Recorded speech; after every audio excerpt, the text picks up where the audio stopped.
Buenas noches, ¿cómo están? ¿Me escuchan? ¿Me confirman el audio, por favor? Sí, sí, sí lo escuchamos. Bueno, yo sí lo escucho. Perfecto, estamos Sí, bien. se escucha, Doc.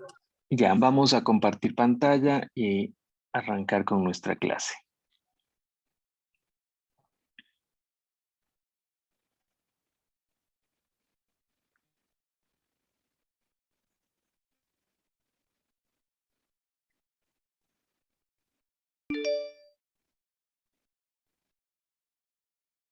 Perfecto.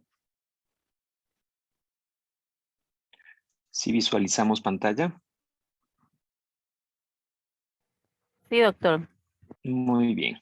Ya, les voy a pasar, en este momento quiero indicarles un video que nos va a ayudar a reforzar esta cuestión de la técnica, sobre todo en cuanto a la toma de una muestra para gasometría, ¿no? A ver.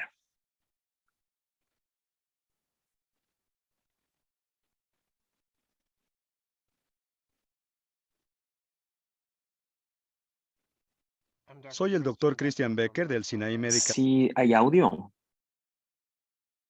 Center en Nueva Sí, York. doctor, sí se escucha. Sí, Doc. Este video revisa las Ok. indicaciones, contraindicaciones, técnicas y posibles complicaciones de la obtención percutánea de muestras de sangre para medición de gases en sangre arterial.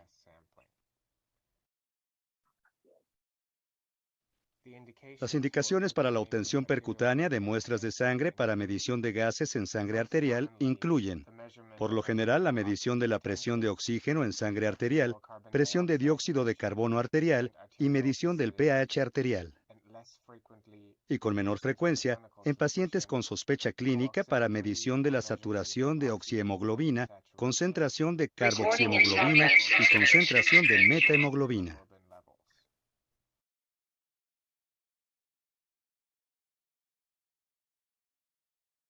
Las contraindicaciones frecuentes, relativas y absolutas para la obtención percutánea de muestras de sangre para medición de gases en sangre son falta de circulación colateral, infecciones cutáneas locales y/o linfedema, coagulopatía, ateroesclerosis grave y objetivos de atención inconsistentes con la práctica de procedimientos invasivos.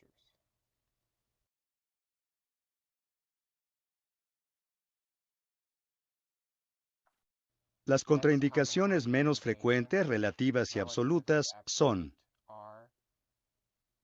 hipoperfusión acral local o generalizada, trombosis arterial, fenómeno de Raynaud, tromboangitis obliterante y anomalías vasculares en la extremidad.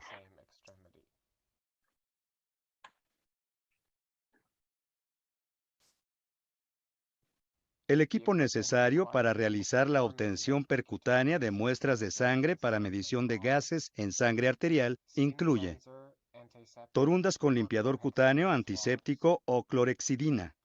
De manera opcional, en algunos pacientes, pueden usarse una aguja calibre 25 a 30 y una jeringa de 1 mililitro con lidocaína al 1% para anestesia local.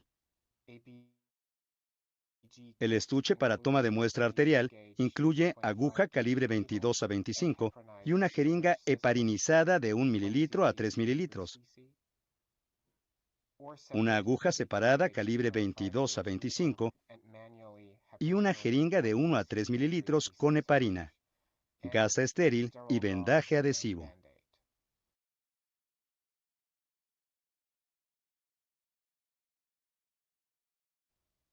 La preparación para realizar la obtención percutánea de muestras de sangre para medición de gases en sangre arterial incluye verificar las indicaciones y contraindicaciones, elegir el sitio óptimo según las características del paciente, verificar los pulsos y la perfusión acral distal al sitio planificado para la punción, realizar la prueba de Allen o la prueba de Allen modificada si se planea la punción de la arteria radial.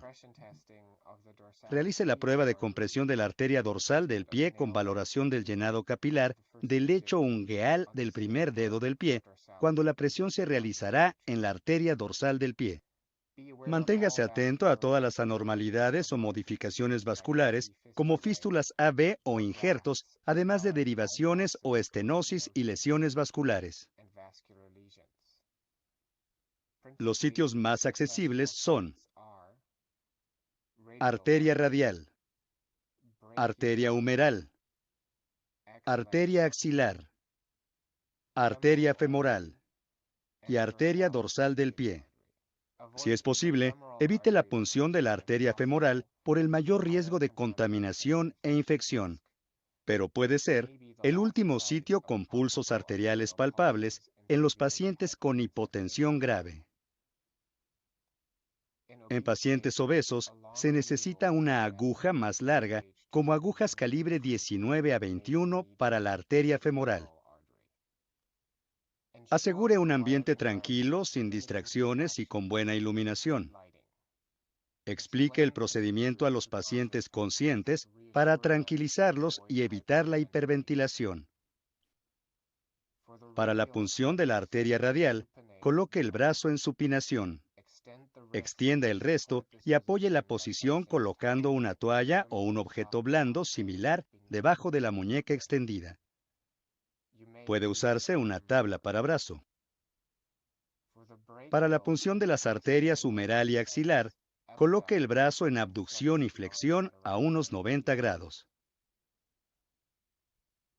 Para la punción de la arteria femoral, coloque una almohada bajo la cadera ipsolateral. Esto producirá una ligera extensión de la cadera para obtener la exposición óptima de la región inguinal. En pacientes obesos, quizás sea necesario sujetar y elevar la piel del abdomen con cinta adhesiva para evitar la obstrucción. Limpie y desinfecte la piel con antiséptico y prepare el área para condiciones estériles. Si el paciente lo desea, puede inyectarse un anestésico intradérmico antes de la punción arterial para reducir la molestia causada por la punción arterial. La mayoría de los pacientes rechaza esta opción porque implica un pinchazo de aguja adicional, aunque es menos doloroso. Familiarícese con los equipos para tomas de muestra de sangre arterial disponibles en el sitio donde realice el procedimiento. Además de la palpación, puede usarse guía ecográfica para guiar la punción arterial cuando es difícil palpar los pulsos. Cuando se utilice la ecografía, debe evitarse la contaminación del sitio de punción con un transductor ecográfico no estéril. Verifique la funcionalidad de todas las piezas del equipo. Rompa el sello de la jeringa heparinizada para asegurar el desplazamiento suave del émbolo. Deje una pequeña cantidad de aire en la jeringa. Se palpa el pulso arterial con la mano no dominante o se observa por ecografía el pulso no compresible de la arteria femoral, por fuera de la vena femoral, que sí se puede comprimir, o bien el pulso de la arteria axilar en la axila. Se hace avanzar con lentitud la aguja con la mano dominante hacia el sitio donde se palpa el pulso, o hacia la proyección ecográfica de la arteria en un ángulo de 45 a 60 grados. Observe el llenado arterial espontáneo pulsátil de la jeringa o la manguera de la aguja mariposa. Ajuste la posición de la aguja si es necesario. Por lo general, no es necesario tirar del émbolo para que se llene la jeringa conectada directamente a la aguja de la punción. A veces es necesario hacerlo con el sistema de mariposa con manguera. Retire la aguja cuando se tenga la cantidad de sangre en la jeringa, casi siempre de 1 a 3 mililitros. Recuerde que una cantidad demasiado pequeña de sangre puede ser menor a los requerimientos del equipo analítico y genera errores en la medición por una cantidad desproporcionada de heparina en la mezcla. Comprime el sitio con gasa estéril inmediatamente después de retirar la aguja durante un tiempo apropiado para evitar la formación de un hematoma. Presione con firmeza para superar la presión arterial. Retire las burbujas de aire de la muestra. Coloque la muestra en hielo y analice oportunamente.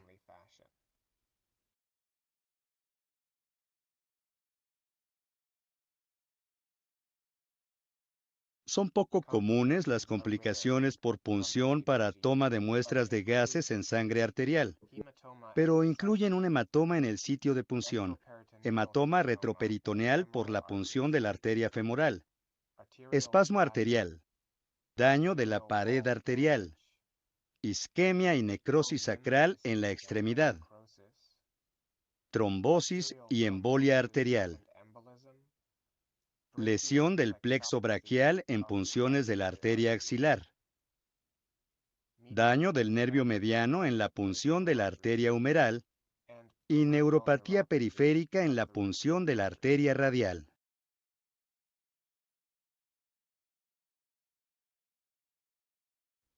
La punción arterial para medición de gases en sangre está indicada para medir la presión arterial de oxígeno, presión arterial de dióxido de carbono y pH arterial. Existen varias contraindicaciones y complicaciones potenciales. Es importante estar consciente de las características individuales del paciente. También es importante valorar la circulación colateral para las punciones en las arterias radial y dorsal del pie. Elegir con cuidado el sitio más adecuado para la punción arterial con base en las características anatómicas del paciente. Tranquilizar al paciente acerca del procedimiento. Es esencial colocar de manera óptima al paciente para reducir la incomodidad y seguir precauciones estrictas de asepsia. Es importante ejercer presión manual suficiente en el sitio de punción para prevenir la formación de hematomas. Enfriar la muestra en hielo y analizarla en forma oportuna reduce los errores de medición. Gracias por ver este video.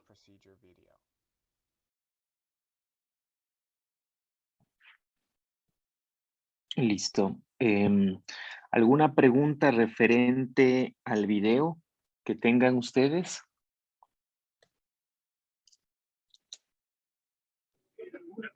No, doc. Claro, dígame.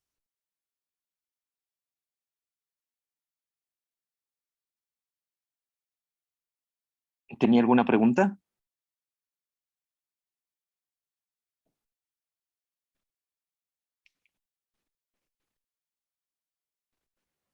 Doctor, Ujú, por lo general siempre en las terapias intensivas hay ujú, pacientes que sí les ponen lo que es la vía arterial para no estar ujú. pinchando constantemente al Así es. paciente. Ajá. Y en otros pacientes que no ameritan la vía arterial, a ellos sí se les toma ¿cómo es la sangre arterial por la radial ¿cómo es? O la humeral, Ujú, pero muy poco la femoral. A los ujú, pacientes obesos sí nos ha tocado a veces tomar femoral porque no se les sabe sentir nada, porque también a veces se edematizan y es como que más difícil coger las muestras. ujú. Entonces, ¿cómo se llama? Pero dorsal casi que no he visto. Ajá, sí. Bueno, obviamente el equipo, este es un video que está dentro del material bibliográfico de lo que es la medicina interna de Harrison, ¿no?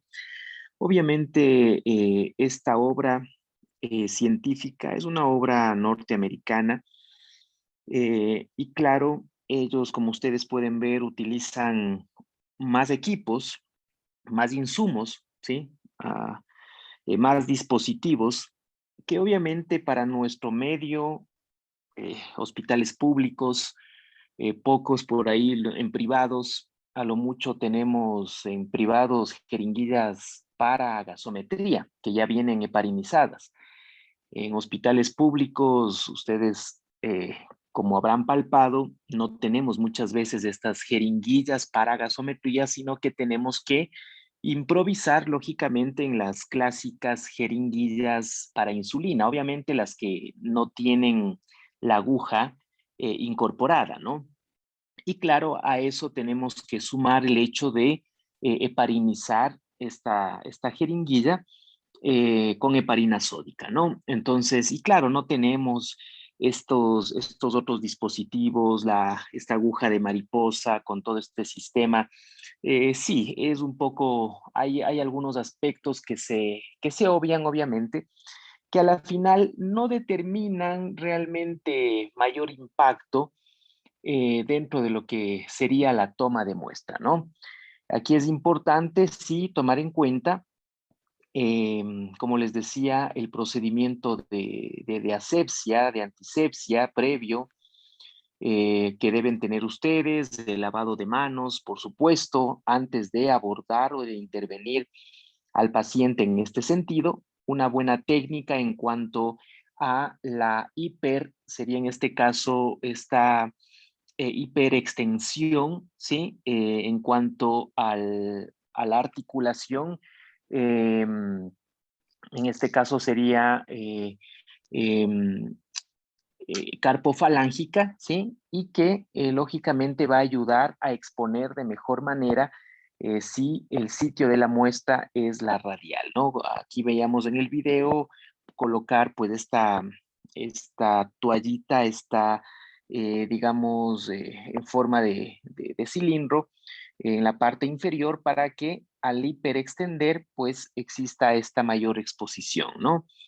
Es necesario, por supuesto, lograr las condiciones y la comodidad necesaria para que puedan abordar de forma adecuada.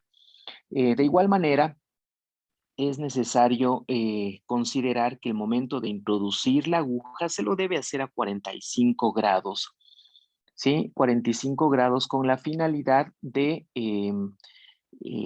lograr justamente acceder o abordar la arteria previamente habiendo comprobado, lógicamente, el pulso en esa zona. Sí, como lo mencionaba, pues, nuestra colega, en las unidades de cuidados intensivos, sí, muchas veces, pues, el paciente necesita una monitorización adicional, en este caso, la colocación de esta vía arterial, que ya nos facilita, lógicamente, el tomar todos los días las muestras de gasometría, como ustedes pueden o como ustedes saben, a nivel de terapia intensiva, eso es algo de todos los días, y no solamente cada día, sino incluso en el día, 2, 3 veces, dependiendo lógicamente la gravedad del paciente. Entonces, imagínense esos pinchazos constantes realmente se convierten en un problema y en un riesgo también, lógicamente, para el paciente. Sin embargo, a nivel de hospitalización, ¿sí? Bueno, por la condición clínica del paciente, quizás no se soliciten con la misma frecuencia y se puede abordar en este sentido sin la utilización pues, de esta vía o de esta vía arterial. ¿Sí? Es necesario que una vez que ustedes tomen esa muestra, no se demoren en el procesamiento, sino que rápidamente pues, puedan acceder al equipo y evitar que se coagule esa muestra, que lógicamente no solamente implicará no una muestra válida, sino también un riesgo y un peligro para el equipo, porque imagínense ustedes, empujan dentro de lo que es el sensor en este caso del equipo, y claro, en ese trayecto, en ese paso de sangre, pueden migrar ciertos émbolos que pueden dañar el sistema. Entonces es importante también considerar esos detalles, siempre guardar la cadena de frío desde que se recoge la muestra hasta que se procese, ¿no? Es necesario también esta situación. Como les decía, es importante la técnica, esta fase preanalítica, la fase analítica, para tener la confiabilidad de los resultados. En todo caso, ustedes a través de la fórmula de Henderson-Hasselbalch y la fórmula del pH esperado pueden de una u otra manera establecer un control de calidad, ¿sí? Y sobre todo de veracidad de los resultados, porque claro, hay diversos pasos o diversos momentos en los cuales puede salir mal las cosas y puede eso tener un impacto en los resultados. ¿Ok? ¿Alguien más, alguna duda? Sí, efectivamente los sitios más frecuentes, la radial, la humeral, con respecto a la femoral, como lo indicaban, tener mucho cuidado esto que sea una última opción por todo lo que implica y los riesgos que pueden generarse. Muchas veces vemos en la práctica diaria que de una vamos a la femoral, porque es más rápido, es más fácil, pero ese no es la conducta que se debe tomar, ¿sí? Ese es un sitio que debemos dejar ya al final cuando hemos fracasado en los otros lugares y sobre todo cuando no tenemos un pulso adecuado, que generalmente es lo que va a dificultar, en este caso, el acceso a la vía arterial y que por lo general suele ser la causa más común de tener que recurrir a la vía femoral para esa muestra. ¿Ok? ¿Alguna duda más por parte de la clase? Doctor, una pregunta. Ujú, Cuando uno recoge, por ejemplo, los últimos días, como han habido las tomas de muestras a domicilio, a mí me tocaba ujú, que con mi paciente, el con el que yo estaba cuidando, hacía las muestras, las cogían y iba al laboratorio a coger la muestra y se le llevaba la muestra así como usted dice, la recogían, la ponían en hielo y se la llevaban. ujú. ¿Qué tiempo tenemos que esperar para que esa muestra sea, o sea, dure o valga, sea válida la muestra hasta que llegue al laboratorio? Porque la chica Ajá. entraba a la tipo 9 de la mañana a hacer todas las tomas de muestras y llevaba supuestamente 12 del día de las muestras para poderlas hacer pasar por las máquinas. Entonces, no sé qué tiempo después de que se toma la muestra o si está congelada, no se daña la muestra hasta que llega allá. Sí, verán, normalmente si tenemos una temperatura estable, que obviamente con hielos no vas a alcanzar. O sea, no es lo mismo que coger y poner en un refrigerador donde tú tienes ya programada una temperatura. Obviamente, si tuviéramos esas condiciones de 2 a 4 horas, estaría perfecto. Pero en hielos tú no puedes controlar eso porque obviamente el hielo se va diluyendo y no puedes alcanzar una temperatura estable.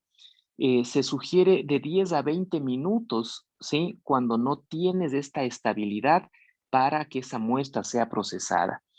Claro, de lo que me estás contando, obviamente desde la mañana hasta el mediodía ya han transcurrido algunas horas. Por eso es importante. Una cosa es tenerlo solo en hielos para transporte, pero un transporte inmediato, pues 10, 20 minutos. Y otra cosa es en esos 10 a 20 minutos ya ponerlo en un sitio donde ya mantengas una temperatura estable, ¿sí? Que es ya dentro de un refrigerador. Ahí obviamente ya puedes tú garantizar una permanencia de 2 a 4 horas, ¿no? Ya, es que lo que pasa es que mi duda era porque con este paciente teníamos pasando un día la gasometría y los Ujú, primeros días estaba bien y las otras muestras cuando ella fue a tomarlas, ya le digo, fue que me decía que no, que yo recojo a las 9 y venía tipo 10:30 y ella me decía, no, de aquí me voy donde otro paciente, y de aquí me voy donde otro paciente y yo a las 12 estoy entregando las muestras.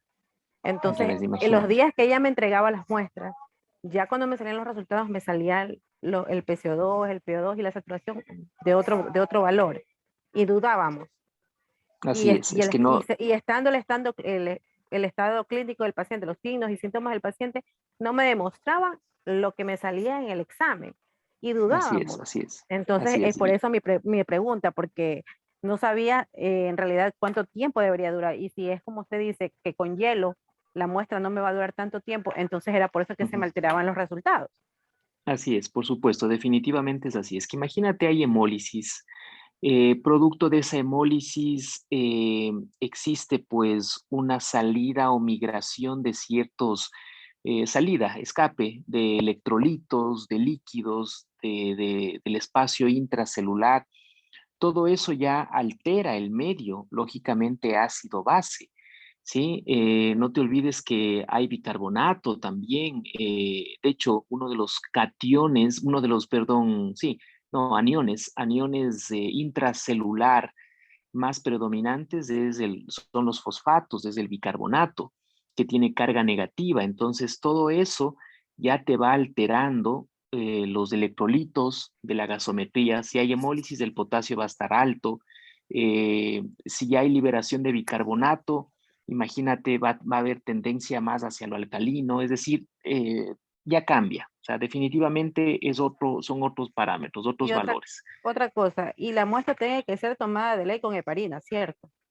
Claro que sí, por supuesto. Ya, lo que pasa es que tampoco la tomaba con heparina. Yo siempre le decía a ella eso. Y ella cogía la jeringuilla, ella le sacaba con una jeringuilla de 10 porque ella le sacaba un solo, o sea, ella le hacía una sola punción. Ujú, Les mandaban, aparte de las gasometrías, le mandaban el otro resto de exámenes como hemogramas, tiempos y todo lo demás, pero ella le sacaba ujú. en una sola muestra, pero ella no le ponía heparina. Cuando ya pasaba la muestra al tubo, porque ella destapaba el tubo y ahí ponía lo que era la cantidad para la gasometría. ¿Eso se No, puede hacer o no? a ver, si es que el asunto es el siguiente, la idea es que tú el preciso momento que tú estás ya absorbiendo, por llamarlo así, la muestra, desde ese preciso momento ya tiene que estar en contacto con heparina, porque si no pasa eso, sí puede darse el caso de que te demoras, de que el momento que estás pasando de un tubo a otro, también hay hemólisis, pues. Cuando tú coges y empujas una jeringuilla y lo trasvasas a un tubo, tú te has de haber dado cuenta que no debes hacerlo muy fuerte, muy rápido, Así porque es, ajá, ese choque entre lo que tú estás extravasando, trasvasando, y al chocar con las paredes del tubo, hay hemólisis. ujú, Entonces, y también obviamente puede haber formación de micro trombos, émbolos. Es ujú. decir, no, definitivamente no. O sea, no estamos adoptando tú en ninguna técnica a nivel de gasometría, tú vas a ver que eso se aplica. O sea, Claro, es que esa es una adaptación a las condiciones o a la rapidez o a la, no sé, o sea, son ya, ya entonces adaptaciones y eso no es lo correcto, no es lo Exacto, ya, correcto. entonces está bien, porque yo cuando le volví a repetir la gasometría, yo la tomé la muestra, yo hice de nuevo y me salieron los valores normales. Por eso era Ujú, mi duda, porque yo sí tomé la muestra con una jeringuilla de 3 con heparina y la mandé en ujú, hielo al momento. Creo que no demoró ni 10 minutos mi compañera para llevar la muestra. Entonces, por eso era perfecto. mi duda. Entonces, le preguntaba por eso si es normal que cojan la jeringuilla directo de 10 y le saquen una sola muestra y me hagan eso. Yo le dije a la chica que por qué no me lo pinchaba igual 2 veces, porque tenía que sacarme una para hemograma y la otra era para lo de la gasometría. Que Así en es, sí yo le así es. expliqué al paciente que le iban a pinchar 2 veces, pero ella me dijo, no, yo le voy a pinchar una. Y cuando le pregunté, ¿no le puse parina? Me dijo, no. Y le dije, entonces, no entiendo cómo va a ser. Y me dijo, no, yo voy rapidito hasta donde el tubo. Y ahí me dijo lo del tubo. Y ahí me dijo que se llevaba en hielo y toda la cosa. Entonces, Ujú, por no, eso es mi no, duda. no. Entonces, ahora por eso entiendo por qué me salían alteradas los Así es. resultados. Ya está bien, Así es, doctor. no, Muchas sí, gracias. no, ajá, no, definitivamente no es una práctica que se debe considerar esa, ¿no? Ya, Ok, doctor, muchas gracias. alguien más, alguna duda, alguna pregunta?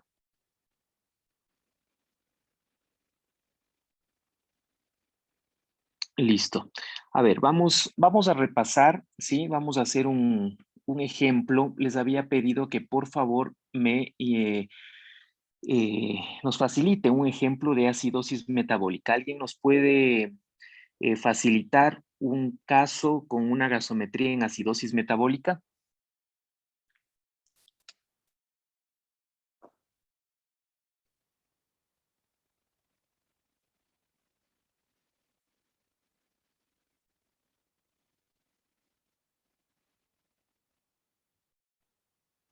¿Alguien tiene algún ejemplo? Yo, doctor. A ver, perfecto. Ayúdeme con su nombre. Fabricio Flores. Ok, Fabricio.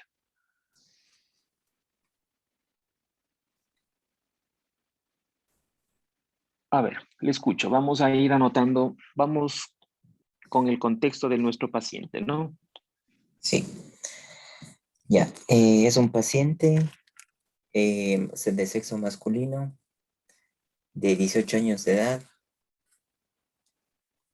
Es atendido en el servicio de emergencia por presentar respiraciones profundas, alteración de la conciencia, diaforesis, palidez y tiene como antecedentes personales diabetes tipo 1. Ujú. Ok. Ya. Se le realiza la gasometría. ¿En el examen físico algo? Eso, las respiraciones profundas, alteración de la conciencia, diaforesis, ¿Estaba palidez. taquipneico? Sí, taquipneico. Ujú. Ok. ¿Saturación bien? Saturación 90%. Ya, listo, bien. ¿Qué datos tenemos a nivel de gasometría? Ya, el pH está de 7.20. Ujú. El PCO2 de 12. Ya. PO2 de 108. Ujú. Bicarbonato de 5. Wow. Ya. Electrolitos también. ¿Saturación de? Saturación de 90%. ¿Con qué FiO2? FiO2 del 32. Ujú. Listo. Perfecto. Con eso tenemos ya suficiente, ¿no? Sí. Entonces, a ver, en este contexto, yo como clínico voy a hacer una aproximación diagnóstica. No se olviden que el paso número 1 es obviamente una adecuada realización de una historia clínica. En este contexto, una adecuada anamnesis, un adecuado examen físico. Tengo un paciente, apaguémosle su micrófono, por favor. Un paciente masculino de 18 años con antecedentes de diabetes mellitus tipo 1 que acude por alteración del nivel de conciencia. ¿Sí? Al examen físico se muestra con respiraciones profundas, nos decía, con un patrón, me imagino, un patrón particular dentro de las respiraciones. Generalmente cuando hay un paciente con acidosis metabólica hay una respiración que se llama la respiración de Kussmaul, ¿sí? Que obviamente caracteriza o que puede estar presente en pacientes con acidosis metabólica. Es un paciente pues que se muestra diaforético, con palidez, eh, y que a la gasometría tenemos pues los datos que ustedes pues han palpado, ¿no? Bien, ¿cuál es nuestro segundo paso en este análisis? Como lo habíamos mencionado, es calcular, vamos, ahora sí, intervenga por favor. En el segundo, ¿cuál es nuestro segundo paso?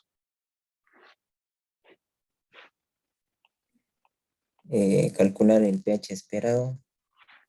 Ujú. Ya, para ello primero tenemos que pH encontrar esperado, o cuál fórmula va primero? primerito la de Henderson-Hasselbalch o de hidrogeniones. Ok. ¿A qué es igual esta fórmula? Es igual a 24 por PCO2, entre paréntesis, 24 por la PCO2 y esto dividido para el bicarbonato, ¿no es carbonato. cierto? Sí, sí, Entonces, nuestra fórmula de hidrogeniones es 24, en este caso nuestra PCO2 es de 12, dividido para el bicarbonato que es 5. sí. Perfecto. ¿Cuánto me da este cálculo? 24 por 12, 288. Eso por las 57.6. 5, 57,6. 57.6. ¿Qué hacemos con este 57.6? Le restamos Estamos 40. una constante que es 40. El resultado de esto, ¿cuánto me da? 17,6. 17.6, positivo, ¿no? Sí, Positivo. Bien, entonces, este dato, este valor es importante porque me va a servir en el reemplazo de la fórmula del pH esperado, que es nuestra segunda fórmula, ¿no? Esta es nuestra primera fórmula, que es la fórmula de Henderson-Hasselbalch o fórmula de los hidrogeniones. Nuestra primera fórmula. Vamos con nuestra segunda fórmula, que es la del pH esperado. Todo esto está dentro del paso 2, ¿no? pH esperado es igual a 7.4 menos, ¿no? sí. Paréntesis Esto ya aquí va nuestro dato de de el más hidrogeniano. 17.6, que es el de los hidrogeniones, Y esto que multiplica a 0.01. Perfecto.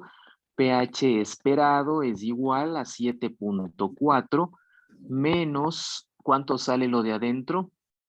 0,176. 0,176.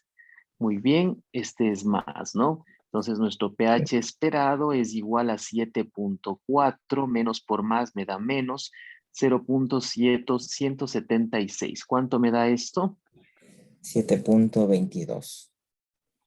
7.22, perfecto, ¿no? Esto, este dato, sabemos nosotros que tiene que coincidir al pH de nuestro caso clínico, ¿no? ¿Puede ser aceptado como válido? Sí.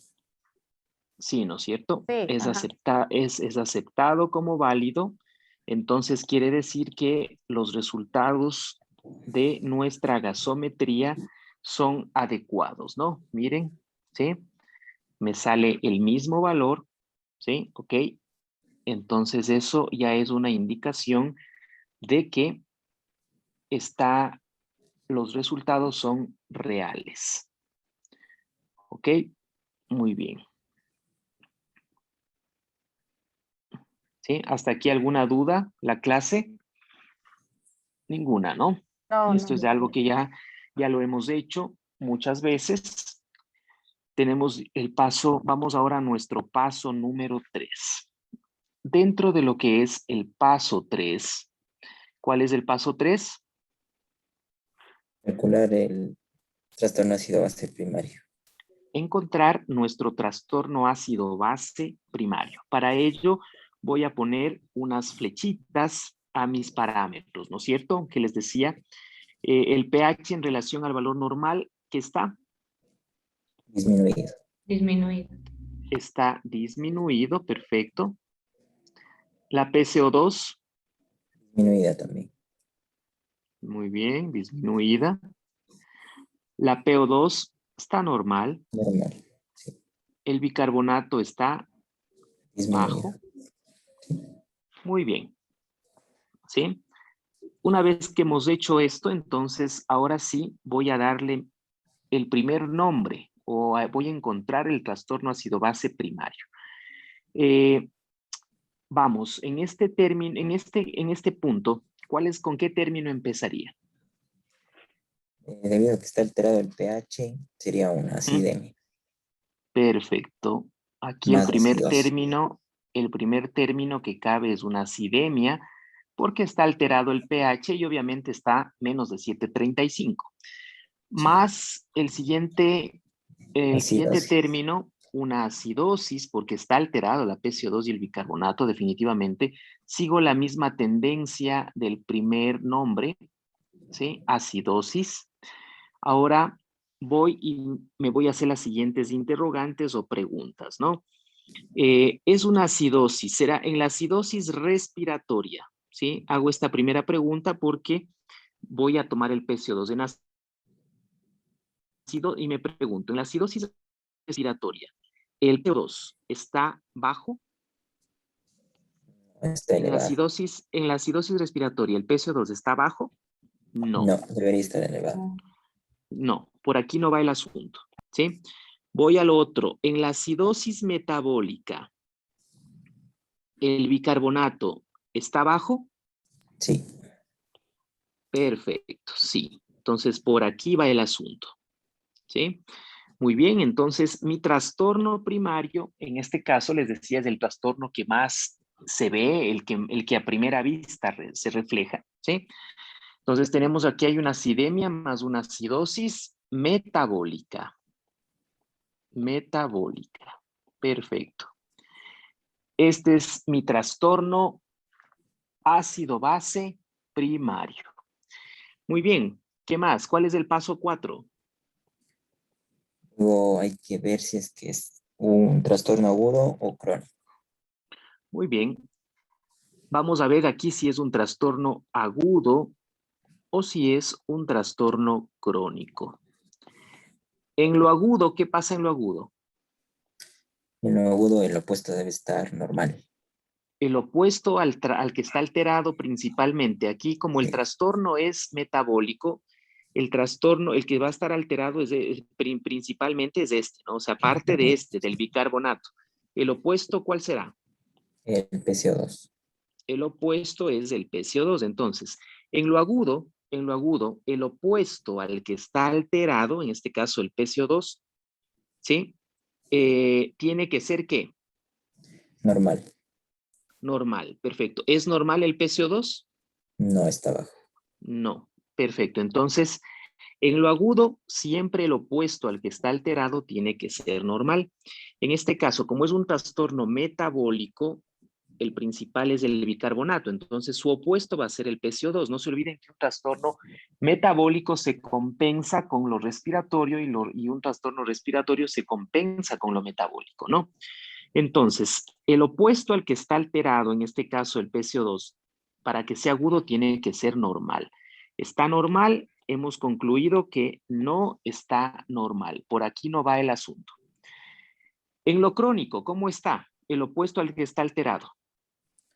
Está en la misma dirección del trastorno primario. Ok, perfecto. El opuesto al que está alterado, en este caso el PCO2, tiene que moverse en la misma dirección, del que está alterado. ¿Ambos se mueven en la misma dirección? Sí. Sí, ¿no es cierto? Los dos bajan. Perfecto. Entonces, pues sí, por aquí va, por aquí puede ir el asunto. ¿Sí? Entonces, mi nombre en este punto, hasta aquí, en el paso 4, vamos a deducir el nombre hasta aquí, es una acidemia más una acidosis metabólica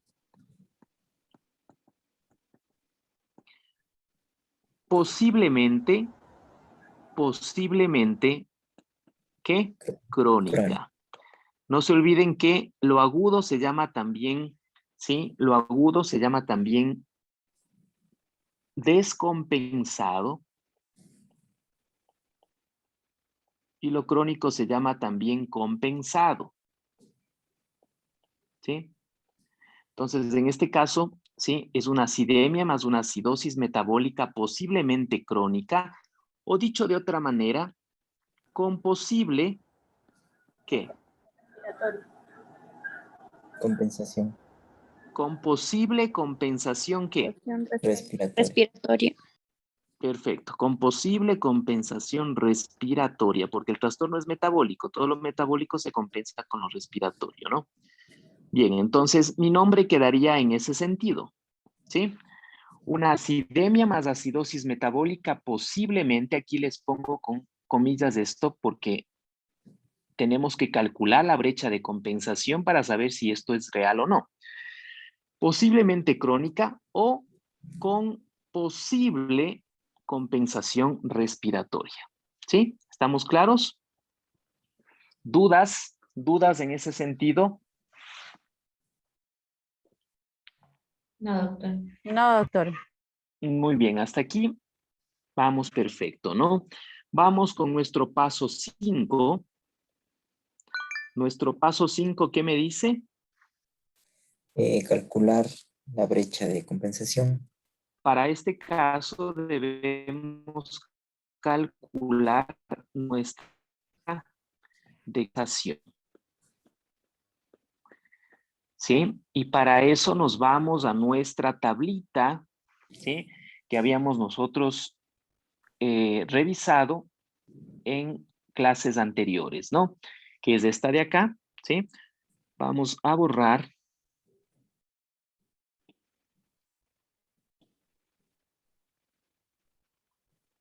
que es del ejercicio anterior.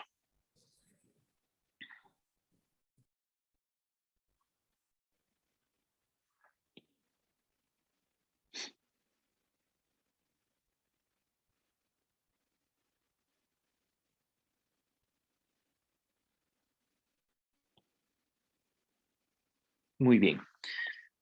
Una vez que estamos en nuestra tabla, debemos nosotros identificar dónde está nuestro desorden primario.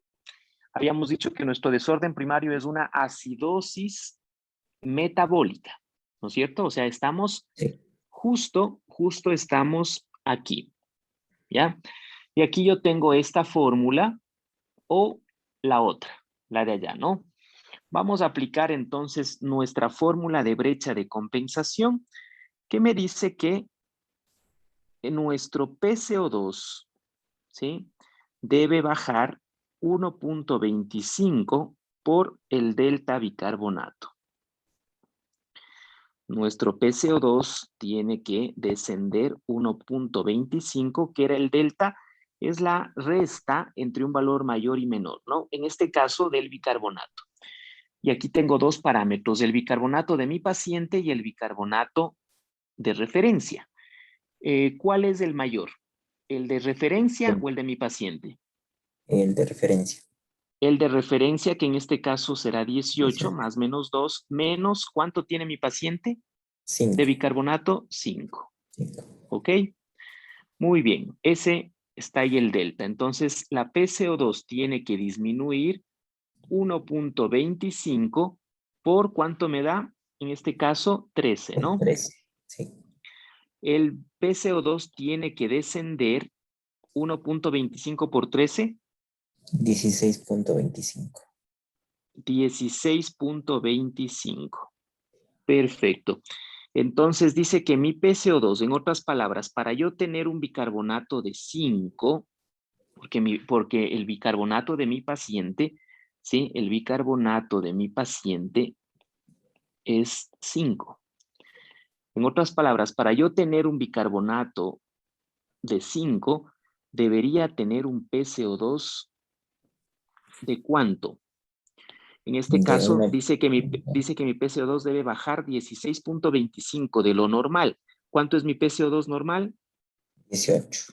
30, PCO2. Así, perdón. Sí. PCO2. Entonces tiene que bajar, dice, reducir 16.25. 30 menos 16.25, ¿cuánto es?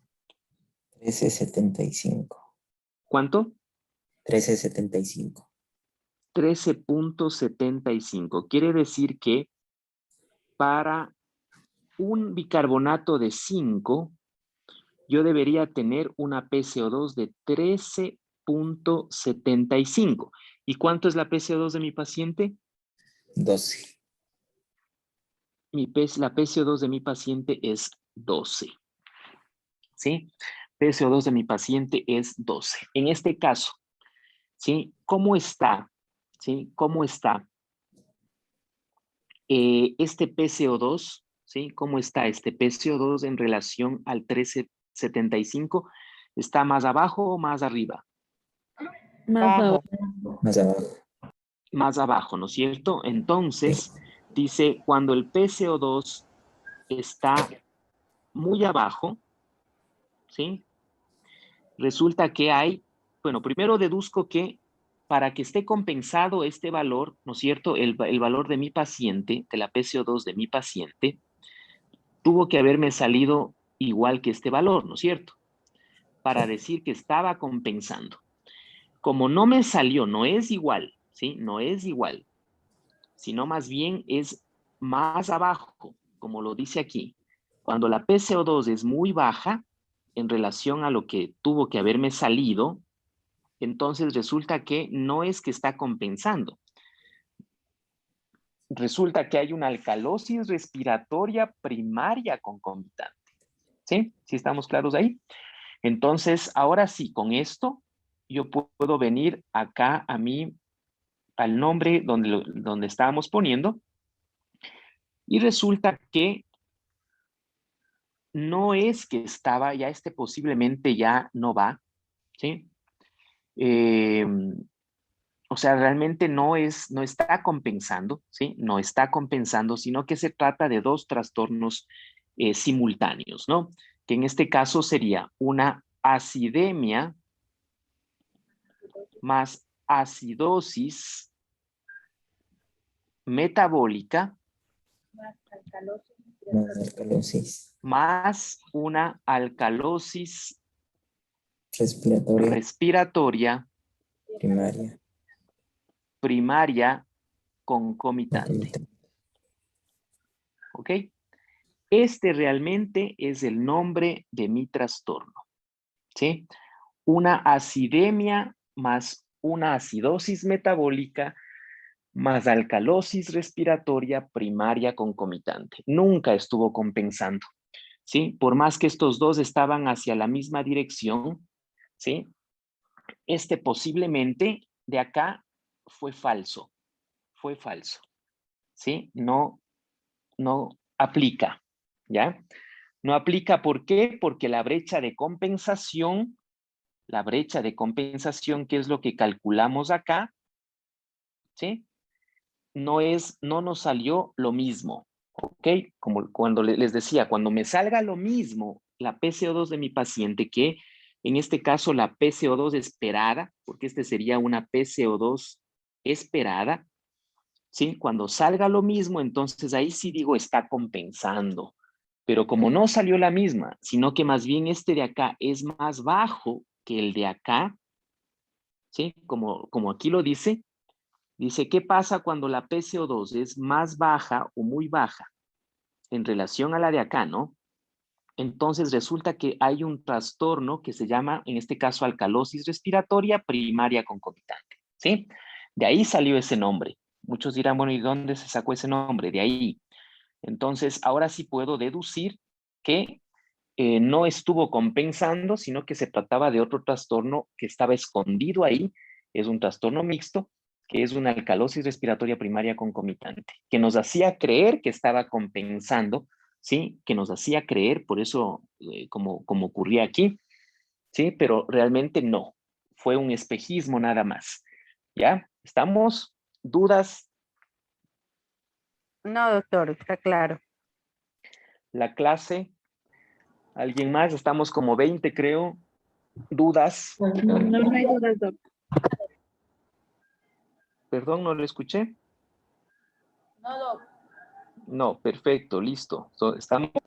Estamos claros en ese sentido, ¿no? Muy bien, ¿cuál es el siguiente paso? La gradiente. ¿El siguiente Ver la paso cuál causa. es? Identificar la causa. Perfecto, establecer la causa. Hay que identificar en este punto la causa, ¿ok? Muy bien. Entonces, una vez para la causa, ahora me voy a mis tablitas. El paso 6 es la causa, ¿sí? Voy a ponerle acá, ya nos faltó pizarrón. Paso 6 es identificar la causa, ¿ok? Para eso voy a mis tablitas de la causa que tengo por acá. Vamos a ver, ¿dónde empieza esto? Aquí, dice causas de acidosis respiratoria. No va por acá, pero pero tenemos una alcalosis respiratoria. Déjenme borrarle esto para deducir nosotros, ¿no?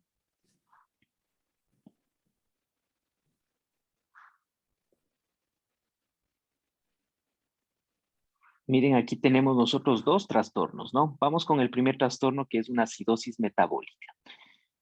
Sí, aquí tengo las causas de acidosis metabólica. Y resulta que para las causas me pide mi esquema, dice, ¿con anión GAB elevado o con anión GAB normal? ¿Eso qué quiere decir? Que debo calcular ¿qué? Eso quiere El decir anión GAP. que debo calcular mi anión GAP. No se olviden que el anión GAP es exclusivo de la acidosis metabólica, ¿sí? Solo en la acidosis metabólica pueden calcular anión GAP. Entonces, ¿a qué es igual el anión GAP? Es igual al sodio Más potasio. menos, bueno, si quiero utilizar el potasio, puedo hacerlo. Sodio menos el cloro más el bicarbonato. ¿Ok? Cuénteme, ¿el sodio de cuánto es? Tenemos 137. 137 menos el cloro. 98. 98. Más el Sí. bicarbonato que es de 5, ¿no? Sí. Ya. Anión GAB Bueno. es igual a 137 menos. ¿Cuánto me da esto? Doctor, ahí tenía una pregunta. Ujú. El valor del sodio debe hacerse el sodio que nos sale en la gasometría o el corregido. Bueno, para hablar de sodio corregido, ¿cuánto tiene de glucosa el paciente? ¿Tenemos la glucosa? Tiene 420. ¿Cuánto? 420. Perfecto. Qué chévere ejemplo. Glucosa 420. Muy bien. Ya, aquí vamos a hacer nos vamos a adelantar un poco. Bueno, no adelantar, sino voy a hablar un poco acerca de los electrolitos, ¿sí? Sí es importante que este curso que ustedes están tomando de gasometría lo complementen con un curso de trastorno de los electrolitos, es importante. Miren qué interesante esto. Cuando ustedes tengan, doctores, una hiperglucemia, siempre deben compensar o corregir el sodio. Corregir es la palabra.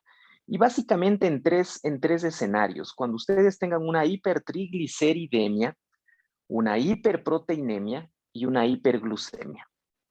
¿Sí? Cuando tengan esos tres escenarios y tengan un valor de sodio, este sodio de acá, resulta que puede ser un espejismo.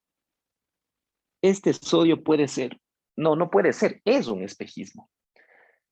A ver, doctor, o sea, ¿qué me trata de decir? Que ese sodio de 137 no es real. Exactamente. Eso te trato de decir, es un espejismo.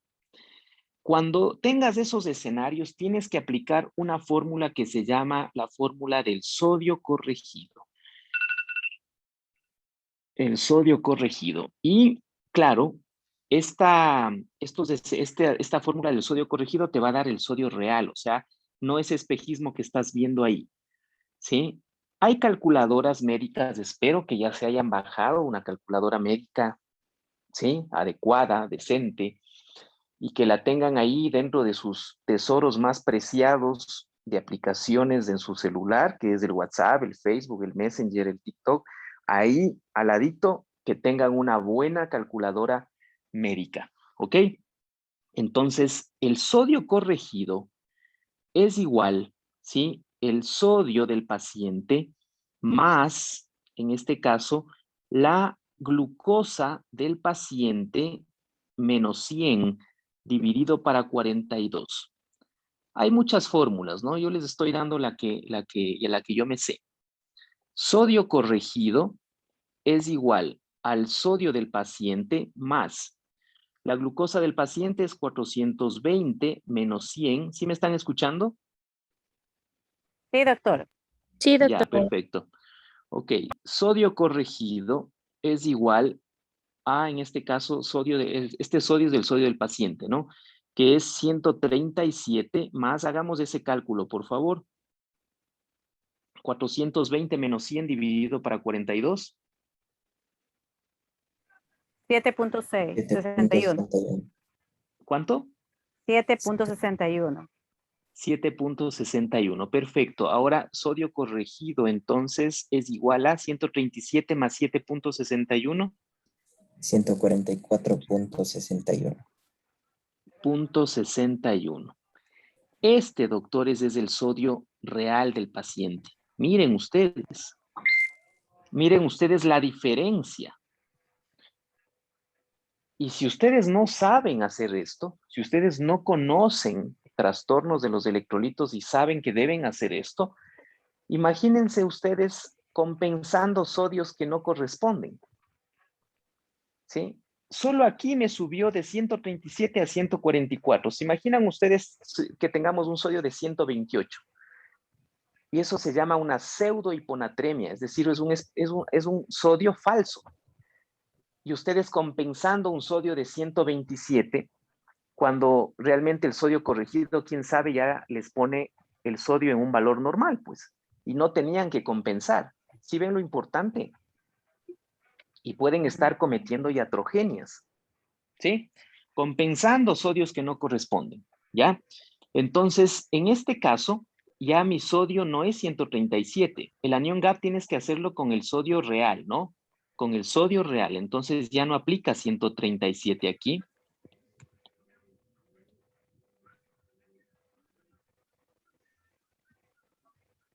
Sino resulta que mi sodio real es de 144.6. ¿Sí? 144.6 menos, ¿cuánto me sale acá? 98, me 103. sale 103. El anión GAP, ¿cuánto me da? 144.6 menos 103. 41.61. ¿Cuánto? 41.61. Sí. Ya, muy bien. ¿Cuánto es el valor normal del anión GAP, doctor? 41.61. No, el Menos valor de 10. normal del anión GAP. Menos de 15. Sí, el valor normal está entre 8 a 12, ¿sí? Entre 8 a 12, otros hablan de 12 más menos 3, sí. En este caso, el anión GAP en relación a lo normal, ¿qué está? Está elevado. Alto. Aumentado. Está normal, está Alto. bajo, está alto, Elevado. está Alto. altísimo, ¿sí? Ok, entonces, una vez que he calculado esto, ahora sí me voy a qué causas. O sea, estas de acá, descartadas, ¿no es cierto? Porque estas son con anión GAP normal. Y estas son con anión GAP elevado allá. Entonces, por acá están las causas. Dice, sobreproducción de ácidos como, ya, miren ustedes. ¿Qué les parece esto? No se olviden que el paciente era diabético, ¿no es cierto? Seguramente en la orina había cetonas. Debe haber Sí. habido cetonas Sí, en la había. orina. Debe haber habido. Sí, entonces miren qué importante. Estamos frente a una cetoacidosis diabética severa. Severa. Este paciente tiene que ser manejado en una unidad de cuidados intensivos. ¿Sí? Una cetoacidosis diabética, seguramente esa fue la causa que lo descompensó a nuestro paciente. ¿Qué les parece? Bien, ¿no es cierto? Muy bien. Una gasometría bien leída, les decía, a ustedes les da la causa de esa descompensación. O sea, miren, llegamos a la causa, ¿sí? Ahora, no se olviden que mi paciente no solamente tenía un trastorno, tenía 2 trastornos. Ya sé la causa ya sé la primera causa. No se olviden que el siguiente paso, ¿cuál es? El paso 7.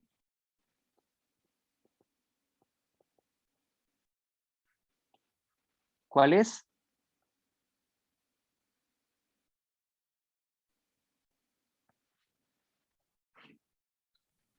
¿Cuál es el paso 7? Determina la causa del trastorno concomitante. Hay que corregir la causa concomitante. O sea, hay que corregir la causa. Hay que tratar la causa. ¿Cómo trato la causa? En este caso, el primer trastorno. Tengo que bajar esa glucosa del paciente. Tengo que compensar esa acidosis metabólica. Tengo que poner bomba de insulina. Tengo que ir bajando esos niveles de glucosa de forma progresiva. Con ese bicarbonato también tengo que ponerle bicarbonato al paciente, y etcétera, etcétera. Y miren, y aquí se va desplegando otros cursos importantes u otro conocimiento que es insulinoterapia, que deben conocer. Diabetes mellitus y sus complicaciones, ¿sí? Que he conversado con la empresa en estas últimas horas y vamos a sacar un curso de diabetes mellitus y sus complicaciones. Y ahí vamos a hablar de cómo tratar una cetoacidosis diabética, un síndrome hiperglicémico hiperosmolar, bueno, todas esas maravillas que existen, ¿no? Muy bien, denme un segundito solo, ya, contesto un mensaje. Bien, entonces, estamos claros. Y nuestro siguiente trastorno, dice, es una alcalosis respiratoria primaria concomitante. Vamos a buscar nuestra causa de alcalosis respiratoria, nos dice el doctor. Miren, este ejemplo nos sirvió para hacer todo. Prácticamente nos puso en un escenario que aplicamos todo. Hola, Doc.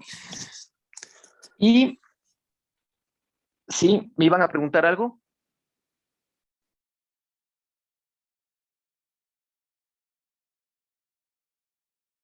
No, bueno.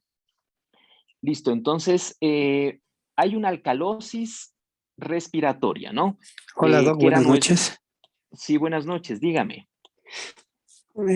Perdón la interrupción, buenas noches con todos. Tenga la gentileza, hay un inconveniente nuevamente con el micrófono, está habiendo interrupciones de Ya, su déjeme parte. ver. Hay que la revise, por favor. Listo, ¿ahí me escuchan? Sí, doctor. Sí, ¿Sí ahí me está. escuchan? Sí, sí se Ya, perfecto. escucha. Sí se Ya, ok, escucha. entonces estamos en este punto en una alcalosis, les decía, el otro trastorno es una alcalosis respiratoria, ¿no? Vamos a ver, ya, aquí tengo y me dice aguda o crónica, en este caso es crónica, ¿no es cierto? Ah, no, perdón, es aguda, porque ya descartamos que era crónica, es aguda, ¿sí? ¿Estamos de acuerdo que es aguda todos? Sí, Sí. ¿Por qué no es crónica? ¿Por qué no está compensando? O sea, sí, pero ¿por qué? ¿Por qué no está compensando?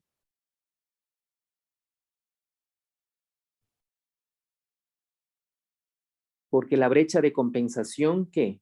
No fue la misma, ¿no? No es la misma.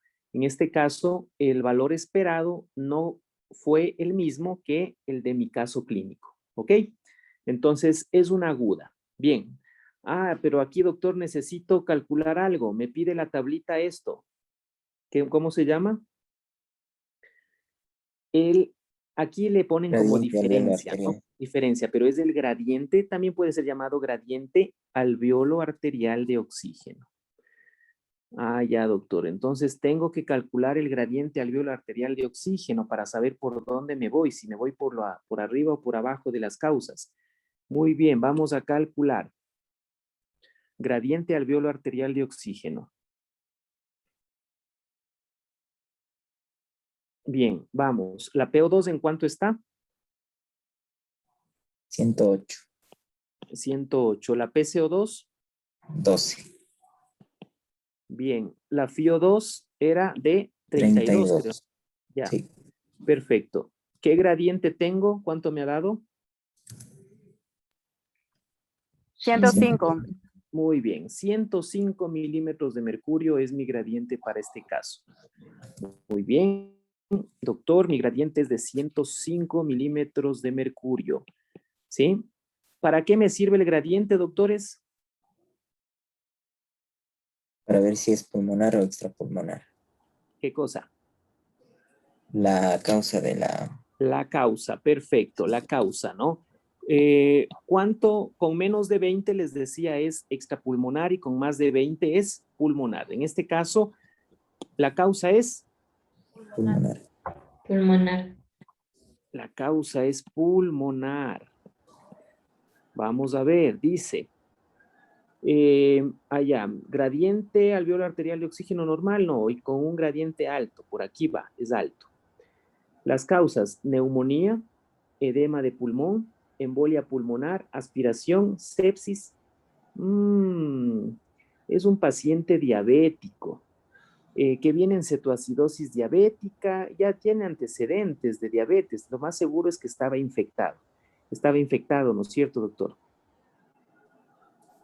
Sí, posiblemente. ¿Cuál era el foco probable? Urinaria, supongo. Por la edad, pero la idea es que estaba infectado. Eso le firmo, ¿sí? Eso le firmo que las infecciones por lo general descompensan a los pacientes diabéticos, ¿sí? Y lo más seguro es que ya ese bicarbonato estaba tan bajo porque a más de esto, a más de la cetoacidosis diabética, resulta que, regreso a las causas de acidosis metabólica, donde están acá. Y resulta que otras de las causas, ¿sí? En este caso, para hablar sobre todo de acidosis láctica, miren, ¿sí? el shock séptico, ¿sí? El shock séptico es causa también, en este caso, de acidosis láctica, pero la acidosis láctica también es causa de acidosis metabólica, normoclorémica o con anion gap elevado. Ya, entonces ese bicarbonato, doctor, estaba en 5, tanto por su cetoacidosis diabética como también por su sepsis. Y por eso es que está tan bajo. ¿Sí? ¿Qué les parece? Es hermoso, ¿no? O sea, entender esto es muy hermoso, es muy... y claro, a veces uno piensa y dice, no, pues, o sea, la medicina tiene su grado de exactitud, ¿sí? Y yo les he demostrado acá con matemáticas que de una u otra forma, si podemos hacer bien las cosas, nos acercamos a un nivel de certeza diagnóstica único. Ese, doctores, ese va a ser la diferencia entre ustedes.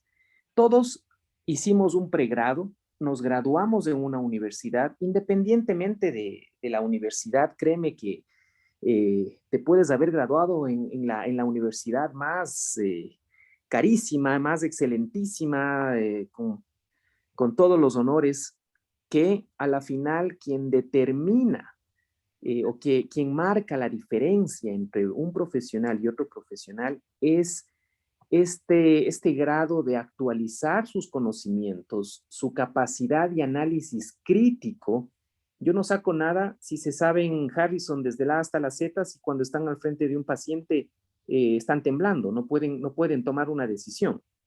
Yo no saco nada, ¿sí? Entonces, todos estos ejercicios mentales, todas estas prácticas que hemos llevado a cabo con ustedes a través de este taller, nos han demostrado que medicina no es tanto memoria como habíamos creído, ¿sí? Yo estas diapositivas las puedo tener en mi celular y las reviso y simplemente es la capacidad de saber usar el conocimiento y ponerlo en práctica, ¿sí? Es la práctica lo que a ustedes les va a definir y claro, un conocimiento actualizado basado en evidencia, no el clásico empirismo, no el empirismo. Tienen que destetarse del clásico empirismo.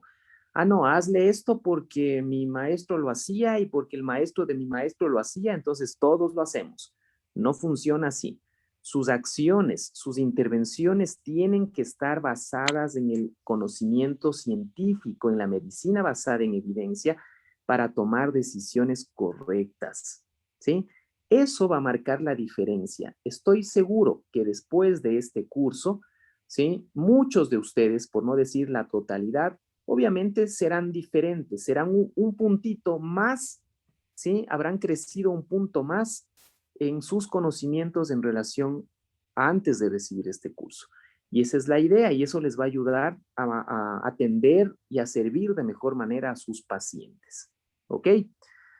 Listo, doctores. Qué gusto haber compartido con todos ustedes este curso de interpretación de gasometría. No sé si haya alguna duda en este punto por parte de ustedes. No, doctor, Doctor, ¿me estaba muy escuchan? claro. Ok. ¿Alguien más de la clase? ¿Me escucha? Sí, sí le escucho. Ya. Disculpe, ¿puede repetir por qué la causa es aguda? Ya. ¿Se acuerda que le habíamos dado el nombre inicialmente de posiblemente, ¿no es cierto? Sí. En el paso 4. Utilizamos posiblemente porque tenemos que hacer ¿qué cosa en el paso 5? Bueno, en este caso hicimos la brecha de compensación. Calculamos la brecha de compensación porque dijimos que posiblemente esté compensado. Y cuando aplicamos la brecha de compensación, nos topamos con esto, ¿no es cierto? Que el PCO2 tiene que disminuir 16.25 de su valor normal para yo tener o para compensar un bicarbonato de 5. ¿Sí? Y resulta que al hacer este cálculo de la PCO2 esperada, mi PCO2 estuvo en 13.75. ¿ese valor es igual al del paciente? No, era más que el del paciente. O sea, claro, es más el de acá. Este es menos que el otro, ¿no es cierto? Sí. Por ende, ¿cuál es la conclusión? ¿Compensó o no compensó? No. No compensó, ¿no es cierto? En otras palabras, no es crónica. Ah, ok. Gracias. Ajá, sino que no es crónica, sino que hay otro trastorno asociado. ¿Sí? Entonces, si no es crónica, ¿qué es? Es aguda. Aguda. Ya, ok. ¿Sí? Gracias. ¿Ok? Sí, Listo. gracias. Muy bien. ¿Alguien más? ¿Alguna duda?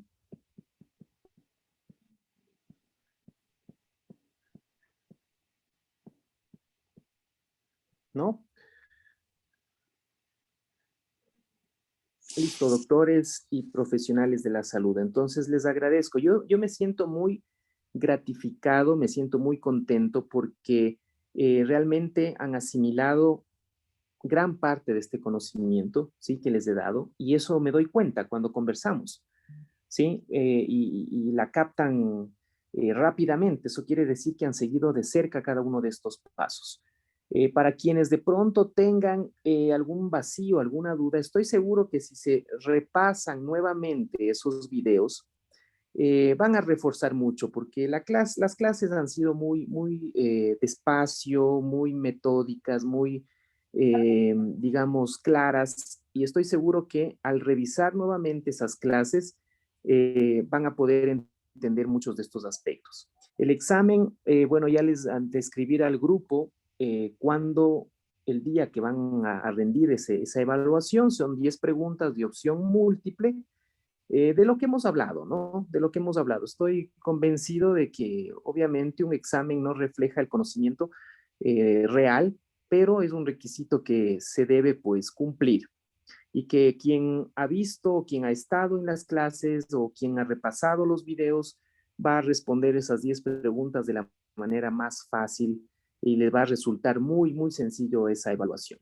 De mi parte, yo les agradezco a todos ustedes y espero verles en el próximo curso que es de insulinoterapia, y posterior al curso de insulinoterapia vamos a dar el curso de trastornos de los electrolitos y también vamos a hacer un diplomado de diabetes y sus complicaciones. Ojalá podamos compartir más espacios académicos con todos ustedes. Las clases, al menos en lo que a mí corresponde, mis clases son así. Yo no doy en diapositivas, yo de hecho detesto las diapositivas. Yo soy un poquito, me gusta la pizarra, me gusta escribir, eso definitivamente ayuda. Y así es que la metodología de esas clases que les hablo, pues va a ser justamente así mismo en este sentido. ¿Sí? Les agradezco Sí, por su está bien, atención. doctor. Hasta una próxima. Espero pues verles pronto. Que tengan ustedes buena noche. Buenas Gracias. noches, Gracias, doctor. Doc. Muchas gracias, Perfecto, doctor. curso. Muy Gracias. lindo, gracias. Doctor, por sus conocimientos. Gracias, Gracias, doctor. doctor. Gracias a ustedes. Ma. Gracias a todos.